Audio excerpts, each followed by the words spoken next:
Bienvenue dans la saga d'Aventis Firestrike, magistère de la cité jumelle d'Amerol. Qui est Aventis? Eh bien pour le savoir, il faut d'abord comprendre d'où il vient.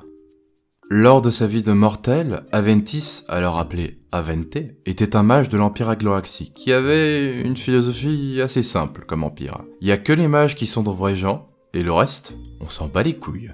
Tout ce beau petit tas de gens sympathiques qui aimaient sûrement lire du Nietzsche était sous la coupe de la caste dirigeante des Imlati, je veux dire de l'Arche Domini. L'Empire était la plus grande puissance économique et militaire d'Akshi. Bon, en même temps c'était pas très dur, une bonne partie des autres cultures existantes étaient des barbares en pagne. Mais c'était surtout dû à leurs avancées et leurs innovations mélangeant la magie et la technologie. On pourrait donc les qualifier de technomages sur ce point. Ouais, autant dire que où ils ont trouvé l'inspiration pour ça, c'est pas clair. Et dans leur recherche éternelle du savoir, ils ont jamais pensé à inventer la Convention de Genève. Du coup, les mages les moins puissants étaient utilisés comme conduits arcaniques, en les transformant littéralement en piles Duracell. Oui, on est sur un scénario de Matrix. Et s'ils étaient capables de faire ça sur des mages qu'ils considéraient comme supérieurs, imaginez ce que valait un moldu à leurs yeux. L'esclavage et la persécution des non-mages est sûrement ce qui a aidé la religion du dieu du sang Khorne à autant proliférer, vu la haine qu'ils vouent à la magie. Ils ont régné de façon incontestée pendant quasiment tout l'âge des mythes. À un moment donné, vers la fin de l'âge des mythes, ils ont décidé de rappeler toutes leurs colonies à la capitale de l'Empire située sur une île flottante, j'ai nommé Aramentia. Et ce de façon assez soudaine.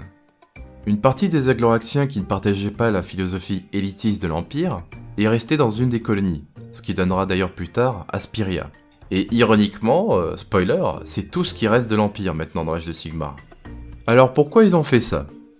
J'ai deux théories. Soit ils en ont eu marre d'avoir à gérer des populations de barbus à moitié à poil, soit, et ça j'ai plus tendance à y croire, ils avaient tellement perfectionné leur arme de destruction massive alias le Prismaticos, littéralement un canon orbital qui pouvait rediriger l'énergie de Ish, le soleil, et bah ils avaient sûrement atteint un point où ils étaient capables de blesser des divinités, ce qui les rendait potentiellement une menace pour le panthéon des dieux.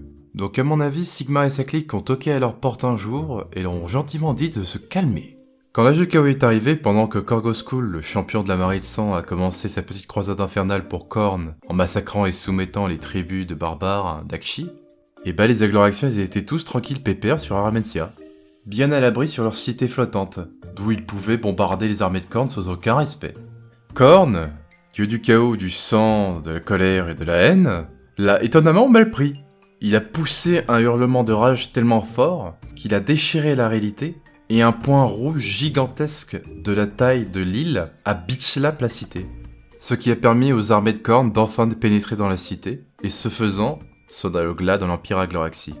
Bah oui, on le rappelle, quasiment tous les Agloraxiens étaient là-dedans. Bah voilà, c'est ça qui se passe quand vous blobez toutes vos troupes au même endroit. Bande de noobs. Et c'est là qu'entre en scène notre cher Aventis Firestrike, le meilleur des mages suprémacistes. Oui bon, là maintenant c'est un Stormcast, mais faut pas oublier qu'à l'époque c'était un Agloraxien, et que ça devait être un bel enfoiré à l'époque. Mais enfin, cela dit, ce qu'il va faire ensuite viendra presque à leur acheter ce collabo. Le truc, c'est qu'Aventis, c'était pas son premier rodéo avec les corneux. Ils lui ont même donné le doux surnom de Lame de Feu, pour que même les guerriers les plus salés d'AOS lui donnent un nom stylé, le mec devait être doué. Du coup, la cité était crachée au sol et la population était en train de se faire massacrer par les hordes assoiffées de Khorne. Quelle bande de nerds quand même, ça fait les malins à bombarder depuis le ciel, mais y a plus personne quand faut croiser le fer. Devant ce joli bordel, Aventis a fait le choix stratégique très subtil de se lancer tout seul dans le tas. Alors, on pourrait croire que c'est du courage ou qu'il s'est juste dit lol, ils ont pas de mage en face, c'est moldu, easy win, mais il avait un as dans sa manche. Il possédait la braise éternelle, un énorme morceau de pierre de royaume d'Akshi. En gros, de la magie de feu ultra condensée dans une pierre. Et qu'est-ce qu'il a fait avec ça?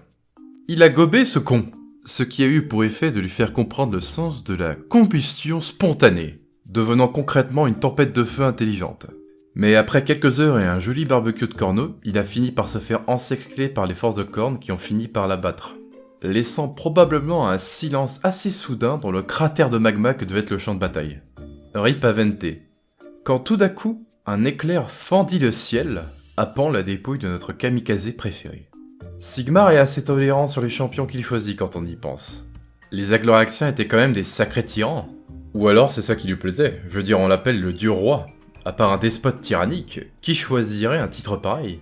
Avente fut donc reforgé en Aventis et fut nommé Lord Arcanum de l'Host des Marteaux de Sigmar, alias les Poster Boys. Le Gouvani, somme toute. Il faut bien l'équivalent des Ultramarines pour les normies. Quand Aventis est revenu à Akshi lors de la réouverture des portes d'Azir, monté sur son fidèle Tauralon Loitar, il n'était pas juste là pour la reconquête, mais aussi pour régler certaines rancunes. M'étonnerait pas que les Corneux se souviennent encore de l'âme de feu, et quand ils ont appris que Aventis était de retour d'entre les morts après des siècles, m'est avis que ce jour-là, la mer de sang de Capillaria est devenue un peu plus jaune. Mais c'est pas juste un bon général, c'est aussi un excellent gestionnaire. Parce que Hammerhall, la cité jumelle, s'est tellement bien développée sous sa gouvernance qu'elle pourrait bientôt devenir la capitale des cités Sigmar, au-dessus d'Azirheim à Azir. Il a même lancé une expédition à Aspiria pour repeupler une ancienne citadelle agloraxienne, qui doit receler pas mal d'anciennes armes et secrets agloraxiens. Et je pense qu'Aventis doit être assez évasif sur comment ils ont découvert ces secrets. Ou alors, coup de génie, il sort la carte de « Oh, je suis un Stormcast, j'ai perdu mes souvenirs, c'est con ça !» Voilà donc la fameuse histoire du pyromancien parmi les pyromanciens, Collabo, devenu protecteur de l'humanité, Aventis, Firestrike.